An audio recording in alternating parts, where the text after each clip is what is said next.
신명기는 모세가 광야 생활 40년 다 마칠 쯤에 하신 말씀입니다. 아시는 대로 모세는 좀 파란만장한 인생을 산 사람입니다. 애굽의 노예로 살아가는 백성이 자식으로 태어나서 이제 태어나자마자 나일강에 던져질 수밖에 없는 운명으로 태어난 사람인데, 하나님의 은혜로 공주의 아들로 살아가게 되죠. 그래서 공주의 아들로 40년을 지냈지만 그 가운데서 또 살아가면서 이스라엘 백성, 히브리 백성을 괴롭히는 또 애굽인을 쳐서 죽임으로 이제 광야로 나가게 됩니다. 광야에서 40년 동안 목동 생활을 하면서 이제 내 인생은 여기서 끝나는구나라고 생각을 했습니다. 그렇지만 그때 하나님께서 그 신음소리를 들으시고 이스라엘 백성을 구원하는 지도자로 부르게 되었습니다.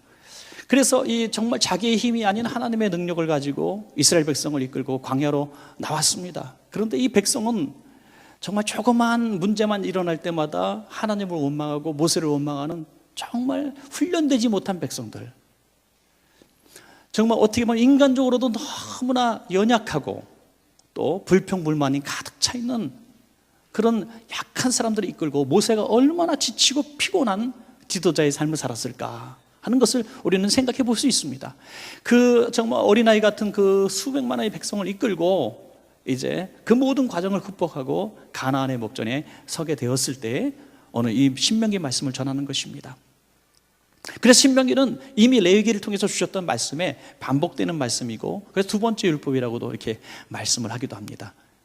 모세는 여기서 자신은 들어갈 수 없음에 이제 이스라엘 백성 그 후손들이 들어가게 된 것을 보면서 꼭 다시 이 말씀을 해야만 했습니다. 왜냐하면 첫 번째 받았던 말씀은 그 당대 사람들은 하나도 여호수아와 갈렙을 제외하고는 이제 가나안 땅에 들어갈 수 없기 때문에, 출애굽 이후에 태어난 그 백성들만이 그곳에 들어갈 수 있게 되었기 때문에 다시 한번 과거에 받았던 그 말씀을 다시 한번 반복해야만 했기 때문입니다. 그래서 모세가 주시는 신명기 말씀에 두 가지 핵심이 있습니다. 그것은 오늘 저와 여러분들에게도 주시는 동일한 말씀입니다. 그것은 첫 번째는 역사 이야기를 하고 있습니다. 과거의 이야기.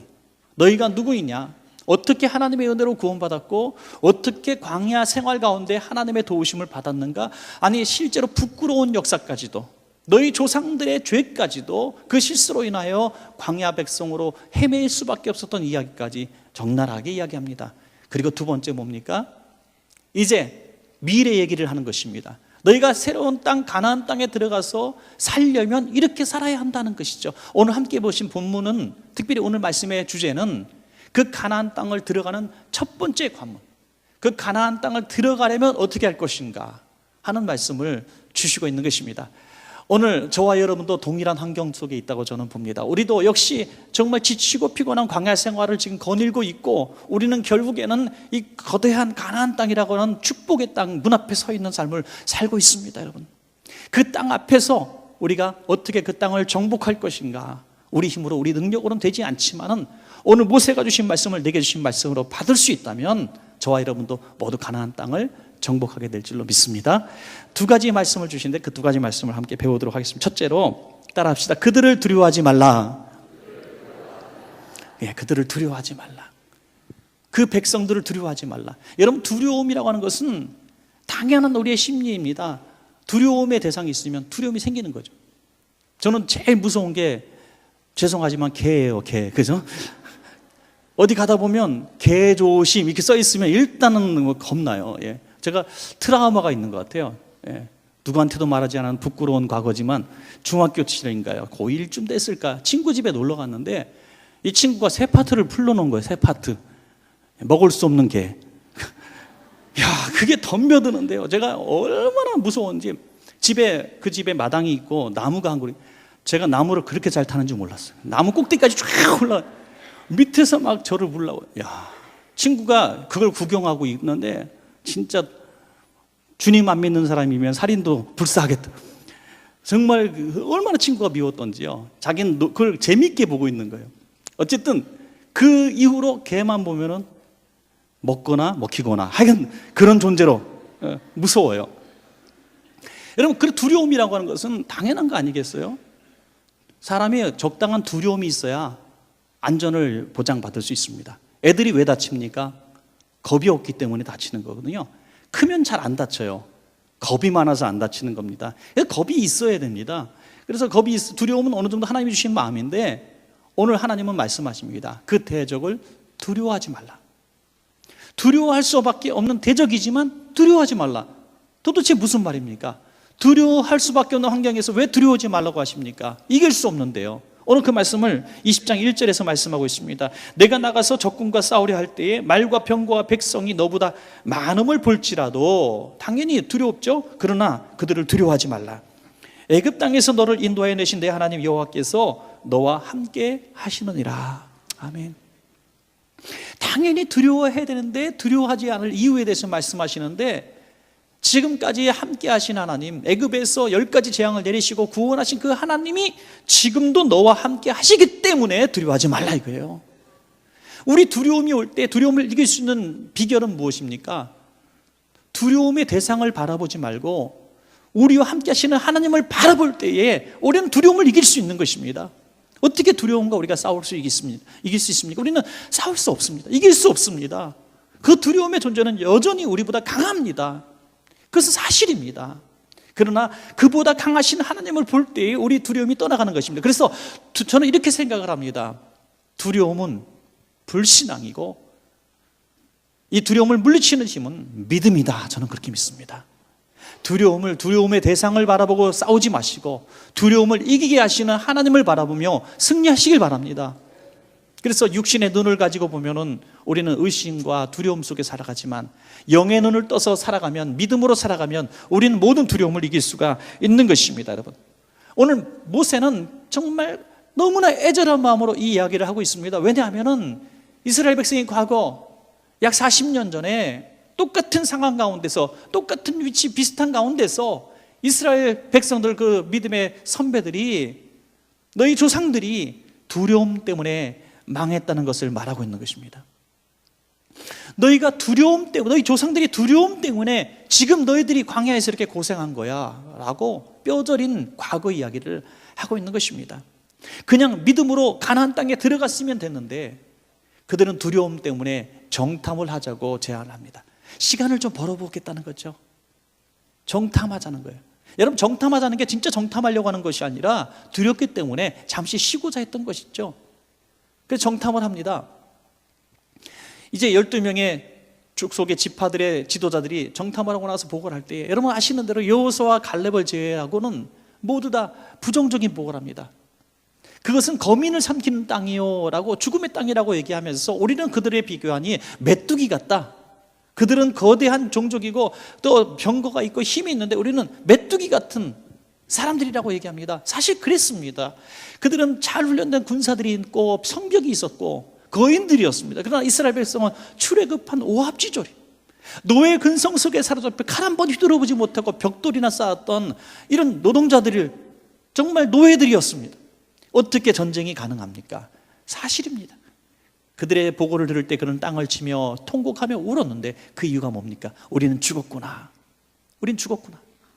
그 순간에 그들이 누구를 잊어버렸습니까? 그들이 무슨 힘으로 애굽에서 나올 수 있었습니까? 최강 군대 바로의 군대를 어떻게 이길 수 있었습니까? 하나님이 함께 하셨다는 것을 그들은 순간적으로 잊었다고 하는 것입니다, 여러분. 그래서 우리는 오늘도 이 시간에 우리는 그 상황을 비춰볼 때, 우리가 두려움을 딱 맞닥뜨릴 만한 상황이 왔을 때, 너무나 두렵고 두려울 때는 이런 생각을 하십시오. 과거에 그것보다 더 힘든 일이 있었을 때 내 힘이 아닌 하나님의 도우심으로 그 문제를 극복했던 것을 기억하시길 바랍니다. 그때도 하나님이 함께 하셨기 때문에 넘긴 것이지, 이 문제를 극복한 것이지, 내가 무슨 힘이 있어서 그 문제를 극복할 수 있었습니까? 내가 무슨 지혜가 있고 내가 무슨 빽이 있고 권세가 있어서 그 문제를 극복했습니까? 그때도 하나님이 함께 하셨다면 지금도 하나님이 함께 하실 줄로 믿으십시오. 그것이 믿음이고 그것을 두려움을 이길 수 있는 비결이라고 하는 것입니다. 오늘 신명기 1장 29절부터 32절까지 보시면 좀 긴 말씀이지만 정말 너무나 감동적인 말씀을 우리에게 주고 있습니다. 우리에게 주시는 말씀이죠. 내가 너희에게 말하기를 그들을 무서워하지 말라, 두려워하지 말라. 너희보다 먼저 가시는 너희 하나님 여호와께서 애굽에서 너희를 위하여 너희 목전에서 모든 일을 행하신 것 같이 이제도 너희를 위하여 싸우실 것이며, 광야에서도 너희가 당하였거니와 사람이 자기의 아들을 안는 것 같이 너희 하나님 여호와께서 너희가 걸어온 길에서 너희를 안으사 이곳까지 이르게 하셨느니라 하나, 이 일에 너희가 너희 하나님 여호와를 믿지 아니하였도다. 애굽에서 너희를 위하여서 너희 목전에서 일을 행하신 그 하나님이 지금도 너희를 위하여서 싸우실 것이다. 그리고 그 싸우시는 그 방법을 너무나 자상한 표현하고 있는데, 너희 아버지가 아들을 안고 불 가운데로 물 가운데로 뛰어드는 것처럼 내가 너희를 안고 건너겠다는 거예요. 여러분, 너무나 고독하고 외롭고 너무나 두렵고 의지할 사람은 하나도 없어서, 나이도 있는 가장이지만 자식들 앞에서, 처자식 앞에서 눈물을 흘릴 수 없어서 홀로 저 산 가서, 등산복 입고 산에 가서 홀로 훌쩍훌쩍 울도 할지라도 우리 하나님께서 여러분들을 안고 계심을 믿으시기 바랍니다. 그걸 보는 거예요. 우리는 주님의 품을 느끼는 것입니다. 그렇게 내가 그렇게 하겠다고 말씀하여 주셨는데, 이스라엘 백성 너희 믿음의 선배들은 어떻게 했는가? 너희 조상들은 어떻게 했는가? 너희 하나님 여호와를 믿지 아니하였노다라고 말씀하고 있습니다. 여호와 하나님 믿지 않았다는 거예요. 그래서 지금 38년 이상 더 광야를 돌았다는 겁니다. 믿지 않아서, 여러분 이 말씀을 잘 들어야 돼요. 두려워해서가 아니라 믿음이 없어서라는 거죠. 두려워해서가 아니라 믿음이 없어서. 두려움은 당연한 겁니다. 여러분, 우리 무서워요. 다 같이 무서워요. 세상 사는 게 무섭잖아요. 직장 어떻게 잘못될까 봐 무섭고, 병 걸릴까 봐 무섭고, 어떻게 인간관계 속에서 우리 따돌림 당할까 봐 무섭고, 병들까 봐 무섭고, 퇴직당할까 봐 무섭고, 망할까 봐 무섭고, 다 무서워요. 그렇지만 이 무서움을 이길 수 있는 믿음이 있으면 우리는 이길 수 있다는 것입니다. 그래서 하나님은 이렇게 말씀하세요. 다른 말 필요 없다. 두려워하지 마라. 두려워하지 마라. 왜 두려워하느냐? 두려워하지 마라. 내가 너와 함께 하겠다고 말씀하고 있는 것입니다. 히브리서 11장 1절에 믿음은 바라는 것들의 실상이요 보이지 않는 것들의 증거니라고 했습니다. 진짜 무서운 적은 외부에 있는 것이 아니라 내 마음에 있는 두려움인 것을 아시기 바랍니다. 사랑하는 여러분, 오늘 예배 가운데에 여리고성 앞에서, 저 강력한 군대 앞에서 있는 그들의 마음을 보면서 내 안에 있는 두려움을 먼저 책망하시기 바랍니다. 내 안에 있는 두려움아, 예수 이름을 명하노니 떠나갈지어다 하는 거예요. 그러면 그 대적의 문제, 우리 살아가는 삶의 문제가 우리를 더 이상 두렵게 하지 못할 것입니다. 여러분, 사람이 자기 아들을 안는 것 같이 우리를 안으시는 그 모습을 우리가 한번 바라볼 때에 우리의 깨어진 마음, 상한 마음 다 안다고 주님은 말씀하실 것을 우리는 기대하는 것입니다. 이란의 그 테헤란에 가보면 아주 아름다운 왕궁이 하나 있다 그래요. 많은 사람들이 예화를 다 들으신 내용인데요. 거기 가면은 이 멀리서 보면은 무슨 보석으로 쫙 장식된 것처럼 아주 예쁜 왕궁이 있다고 합니다. 가보신 분들이 혹시 계신지 모르겠어요. 저는 가보지 못했는데, 여러분 분명한 것은 가보지 못한 사람이 더 실감나게 얘기할 수 있습니다. 이런. 예. 그 왕궁에 보면 너무너무 조각이 아름답게 장식이 되어 있는데 이게 보석처럼 보인다는 거예요. 그래서 가만히 가까이 가 보니까 보석은 아니고 깨어진 유리 조각들이라는 거예요. 이제 프랑스에서 이 왕궁을 질 때 유리들을 이제 많이 수입을 했는데, 열어보니까 운반하다가 부주의로 인해서 유리가 다 깨져 있는 것입니다. 쓸모가 없게 되었어요. 그 멀리서 비싼 돈 주고 사왔는데 깨어졌으니 어떡합니까? 다시 수입을 하려니 너무나 오랜 시간이 필요하고 오늘 이 시대가 아니기 때문에 이거 어떻게 갖다 버리나 라고 고민하고 있을 때, 이 왕궁을 이제 인테리어하고 또 설계하는 사람이, 감독관이 얘기합니다. 깨어진 거 버리지 말고, 그 너무나 비싼 유리고 귀한 유리이기 때문에 그걸 가지고 한번 장식해 봅시다 하면서 이런 얘기를 합니다. 깨어졌기 때문에 더 아름다울 수도 있습니다. 깨어졌기 때문에 더 아름다울 수도 있습니다. 어디 가서나 볼 수 있는 완벽하고 깨끗하게 붙어있는 네모난 유리가 아닌 산산조각난 유리 조각일수록 더 예쁠 수도 있습니다. 그래서 그걸 가지고 막 유리를 더 잘게 부셔가지고 왕궁을 아름답게 장식했는데, 과거에 볼 수 없었던 너무나 아름답고 보는 각도에 따라서, 햇빛의 각도에 따라서 너무나 반짝반짝하는 아름다운 왕궁이 되었다는 것입니다. 사랑하는 여러분, 우리는 세상 살면서 마음이 산산조각 날 수가 있고, 몸도 산산조각 날 수도 있고, 우리의 인간관계도 산산조각 날 수도 있고, 우리가 그렇게 평생을 붙들고 일했던 사업도 하루아침에 부도가 나고 깨어질 수가 있다고 하는 것입니다. 우리의 믿었던 건강이 어느 아침에 병원에 한 번도 가지 못했던 내가 엄청난 병에 걸릴 수도 있다는 것입니다. 그때 우리는 깨어짐을 경험하게 되는 것이죠. 그러나 여러분 경험을 통해서 기억하십시오. 깨어짐이 우리를 망하게 하는 것이 아니라 그 깨어짐 때문에 우리 삶이 더 겸손해지고 너그러워지고 더 믿음 있는 삶으로 바뀌어질 수 있다는 것입니다. 저는 평생을 한 번도 실패하지 않고 쫙 승승장구한 사람을 볼 때는 별로 이렇게 뭐랄까 대단한 사람이다라는 생각은 들지만은 깊이를 잘 느끼지 못하겠어요. 그러나 많은 실수, 많은 고통, 많은 연단을 통해서 얼굴에 깊이 있는 주름이 있는 그 얼굴, 인자한 그 얼굴, 너그러운 얼굴, 아픈 사람, 약한 사람, 병든 사람, 망한 사람의 마음을 다 받아들일 수 있는 그 마음, 가진 사람을 바라볼 때 깊이가 느껴집니다. 너그러움이 느껴집니다. 여러분, 저는 마찬가지로 생각합니다. 깨어진 사람끼리는 통합니다. 여러분, 옆에 있는 분 한번 보세요. 당신도 깨졌어? 아까 2부 예배 끝나고 나오는데 한 분이 제 손을 붙들면서 목사님, 제가 깨어진 유리입니다. 그랬더니 옆에 있는 사람 나도요. 그래서 깨어진 사람 공동체 하나 만드셔서 저기 커피 한 잔 같이 하시라 그래요. 깨어진 사람끼리 깨어진 마음을 알 수가 있는 것입니다.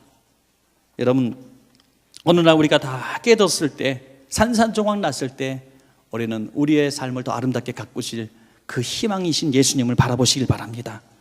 모세는 우리에게 이전의 조상들처럼 실패하지 않는 비결을 말씀하고 있는 것입니다. 어떤 상황이 생겨도 산산조각이 나도 두려워하지 마라. 내가 너와 함께하리라. 그래서 그 두려움을 이기시는 여러분 되시기를 주의 이름으로 축복합니다. 마지막 두 번째는 이제 두려움이 떠나갔다고 한다면 더 이상 그 자리에 있지 말라는 것입니다. 두려움이 떠나갔다면 믿음으로 나가서 싸우라는 것입니다. 함께 따라합시다. 믿음으로 나가서 싸우라. 아멘. 이제는 믿음으로 나가서 싸우는 일이 남아있는 것입니다. 사무엘상 17장 47절에 보시면 또 여호와의 구원하심이 칼과 창에 있지 아니함을 이 무리에게 알게 하리라. 전쟁은 여호와께 속한 것인즉. 칼과 창으로 전쟁하는 것 같지만 실제로는 하나님 손에 전쟁이 있다는 것입니다. 세상 만사 다 하나님께서 주장하시는 줄로 믿으시기 바랍니다. 그렇지만 하나님께서 하시는 말씀 중에는 내가 다 전쟁을 이기게 하겠지만 칼 들고 너희가 나가라는 거죠. 우리가 때로는 하나님께서 다 일하실 때 가만히 있어야 될 때도 있습니다. 홍해를 가르칠 때 백성들은 가만히 있어도 했어요. 그러나 하나님께서 너희가 나가서 싸우라 할 때는 싸워야 되는 것입니다. 지금 우리는 38선을 앞에 두고 휴전 상태에 있습니다. 휴전이 뭡니까 여러분? 전쟁이 끝난 것이 아닙니다. 전쟁 중입니다. 지금 잠시 전쟁이 쉬워진 거예요. 쉬고 있는 거예요. 언제 어느 날 갑자기 전쟁이 다시 발발할 수 있는 그런 정말 위험한 나라에서 살고 있습니다. 그런데 기가 막힌 건 외국 사람들은 다 우리를 보는데 우리는 하나도 안 무섭다는 거죠. 그래서 정말 우리는 굉장히 위험한 상황 속에 살아가고 있어요. 정말 생각하면 두렵습니다. 그런데 우리가 믿음으로 하나님이 국방을 지켜줄 줄로 믿습니다. 38선을 지켜줄 줄로 믿습니다 하고 기도만 하면 이 국방이 지켜지는가? 저는 그렇지 않다고 봅니다. 우리가 믿음으로 기도도 하겠지만 훈련된 군인들도 만들고 현대식 무기도 우리가 구비를 하고 또 정신교육도 하고 투철한 방공의식도 가지고 해서 이 국방을 지켜야 전쟁이 일어나지 않는 것입니다. 여러분, 전쟁이 일어나지 않는 거예요. 그래서 우리는 기도도 해야 되겠지만 우리가 해야 될 일도 하는 것입니다. 여러분, 강도가 들어왔는데 무릎을 탈 꿇고 주여 저 강도를 물리쳐 주시옵소서 기도하는 게 아니라 제압을 해야죠. 우리 가족을 지켜야죠. 우리 아기들을 지켜야죠. 이것은 우리의 의무입니다. 여러분, 하나님께서 우리에게 나약한 그리스도인으로 살기를 원치 않으시고 우리가 해야 될 일들을 의무를 말씀해 주시고 있는 것입니다. 너희가 두려워하지 말고 일어나 칼을 들고 나가서 가나안을 차지하라. 여러분, 믿음으로 기도하다가 응답 받으셨다면 이제는 도전하시기 바랍니다. 도전하셔야 돼요. 응답은 옛날에 받아놨는데 도전하지 않고 그 꿈을 계속 간직하고 있는 분들이 있어요. 언제까지? 주님 만나는 그날까지. 그리고선 주님이 이건 내 건 아닌가 봐요 하는 거예요. 전해주셨어요. 그때 도전하면 그때 그분의 것이 되는데 그것을 도전하지 못하고 있는 거예요. 왜? 두려움 때문에, 의심 때문에, 믿음 없기 때문인 것입니다. 여러분 10절에 보니까 내가 어떤 성읍으로 나아가서 치료할 때에는 그 성읍에 먼저 화평을 선언하라. 닥치고 무조건 전쟁하라는 얘기가 아닙니다. 하나님의 전쟁법은 무조건 공격하는 게 아니에요. 가서 화평을 선언하라. 평화할 수 있으면 평화하라. 하지만 저들이 강도 무리고 평화할 수 없는 무리고 우리를 대적하는, 하나님을 대적하는 무리라면 공격하라 이거예요. 여러분 이것이 하나님께서 원하시는 전쟁의 개념인 것입니다. 하나님은 오늘도 말만 하는 사람을 원치 않으십니다. 여러분. 부정적인 사람 원하지 않습니다. 하나님은 오늘도 하나님의 말씀에 의지하여 저 적진으로 뛰쳐나갈 수 있는 용맹스러운 하나님의 군사들을 원하시는 줄로 믿습니다. 여러분. 신명기 20장 8절 보니까 책임자들은 또 백성에게 말하여 이르기를 두려워서 마음이 허약한 자가 있느냐, 그는 집으로 돌아갈지니 그의 형제들의 마음도 그의 마음과 같이 낙심될까 하노라. 모세는 이미 과거를 통해서 경험을 하지 않았습니까? 10명의 정탐꾼이 만약에 여호수아와 갈렙처럼 저 땅은 하나님이 우리에게 주신 땅입니다라고 말할 수 있었더라면 온 백성이 차지했을 것입니다. 그러나 부정적인 믿음 없는 10명의 정탐꾼 때문에 그들은 가슴을 치며 땅을 치며 통곡하고 울었고 믿음을 잃어버렸기 때문에 전 이스라엘 공동체가 광야에서 40년 동안 방황하게 되는 것입니다. 믿음 없는 한 사람이 가장이 되면 그 가족들이 불행해집니다. 믿음 없는 한 지도자가, 부정적인 지도자가 그곳에 서 있더라면 그 회사와 나라와 교회와 민족이 불행해지는 것입니다. 여러분. 우리 사랑하는 가장 여러분, 믿음의 가장 여러분, 구역장 여러분, 또 사업을 하시는 사업가 여러분, 또 우리 학교에서 가르치는 선생님들 여러분, 무엇을 하시든지 여러분이 믿음의 가장, 믿음 있는 지도자 되시기 바랍니다. 여러분의 입술의 권세를 통해서 여러분의 수하에 있는 제자들과 또 성도들과 가족들이, 직원들이 복을 받느냐, 광야에서 헤매다 죽느냐 결정이 되어진다는 것입니다. 사사기 7장 보니까 이스라엘 백성들이 위대한 군대와 싸울 때에도 저들은 수만의 수십만의 병사들이었어요. 그러나 이스라엘 백성은 32,000명밖에 없었습니다. 그런데 하나님께서 말씀하십니다. 겁쟁이는 돌아가라. 두려워 떠는 자는 돌아가라. 필요 없다. 그랬더니 22,000명이 도망가 버려요. 10,000명, 12,000명 남은 거 가지고, 10,000명 남은 거 가지고 싸우려고 했는데 그것도 많다는 거예요. 하나님이 그 가운데 300명을 뽑습니다. 300명. 그리고 300명 가지고 승리한 줄로 믿습니다. 여러분, 여러분이 300명 안에 드는 믿음의 사람 되시기를, 우리 원천교회 성도님 되시기를 주의 이름으로 축원합니다. 그 300명이 되어야 되는 거예요. 믿음의 사람, 수십만의 사람을 향해서 뛰어나갈 수 있는 그 300명, 그 믿음의 사람, 하나님이 그 사람을 통해서 역사를 움직이시는 것입니다. 여러분, 시편 128편 2절에 보니까 내가 내 손이 수고한 대로 먹을 것이라, 내가 복되고 형통하리라 했어요. 공짜로 주시는 게 없다는 거예요. 하나님은 수고한 대로 먹게 하시는 하나님, 일한 대로 먹게 하시는 하나님입니다. 여러분, 세상 사람들이 이 말을 듣고 그게 무슨 복이야라고 말할 수 있는 사람이 있는지 모르겠어요. 그러나 수고한 대로 먹습니까 여러분? 지금 수고하지 않는 사람이 어디 있어요? 새벽부터 밤늦게까지 너무나 많은 분들이 고생합니다. 열심히 삽니다. 정직하게 삽니다. 피곤하게 삽니다. 그러나 쌓여지는 건 없고 나가는 게 더 많고 빚은 점점 늘어나고 애따 모르겠다, 무슨 소망이 있느냐, 이렇게 절망하게 되는 거예요. 학생들도 보니까요, 정말 보니까 힘들더라고요. 여러분, 우리 자녀들 좀 잘 우리가 도와야 돼요. 정말 중학교, 고등학교, 초등학교, 대학교 가기 위해서 얼마나 애쓰는지요. 특별히 예체능계에 있는 학생들 보니까 이건 뭐 몇백 대 1이 기본이더라고요. 피말리는 경쟁 해서 간신히 또 들어가도 직장도 없어요. 야, 이렇게 힘들게 살아가는 경쟁사회 속에서 정말 우리는 얼마나 지치고 피곤한지 모르고, 정말 하루에 10시간씩 운동하고요, 10시간씩 악기를 다루고 피아노를 손이 문드러지더라도 쳐도 갈까 말까 하는 거예요. 여러분, 열심히 한다고 다 되는 게, 새벽부터 열심히 일했는데 사기를 당하고 하루아침에 망할 수도 있어요. 수고한 대로 먹고 수고한 대로 30배, 60배, 100배 먹는 축복이 얼마나 큰 축복인지 몰라요. 여러분, 2001년도에 에드워즈라고 하는 사람이 미국에서 슈퍼볼 복권에 당첨이 됐어요. 뭐 큰 돈은 아니고 280몇 억이라 그래요. 그냥 큰 돈은 아니에요. 우리 껌값이잖아요. 그래서 하여튼 286억인가 당첨이 됐는데, 이 사람이 재물 관리에 능력이 없어요. 40대의 사람, 40대 얼마나 건강한 좋은 나이입니까? 그런데 그 해의 절반을 써버려요. 그 해에 집 사고 차 사고 제트 비행기까지 샀어.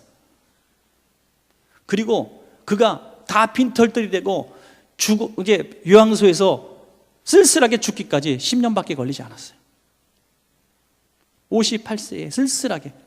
그 딸 하나 있는 거, 복권 당첨됐을 때 11살 딸인데 그에게 유산 한 푼도 남겨주지 못하고 그 딸은 공장에서 일하는 직공녀로 살아가게 되었습니다. 여러분 얼마나 불행합니까? 아무리 많은 복을 쌓아 주어도 그 관리할 수 있는 능력이 없으면 또 하나님이 도와주지 않으시면 일순간에 다 떠나가는 것입니다, 여러분. 그렇게 벌기 위해서 몸부림치지 말고 하나님이 수고한 대로 30배, 60배, 100배로 주시는 그 복을 기대하시길 바랍니다. 이게 진정한 하나님이 주시는 축복인 것입니다. 한 가지 예화만 드리고 말씀을 맺겠습니다.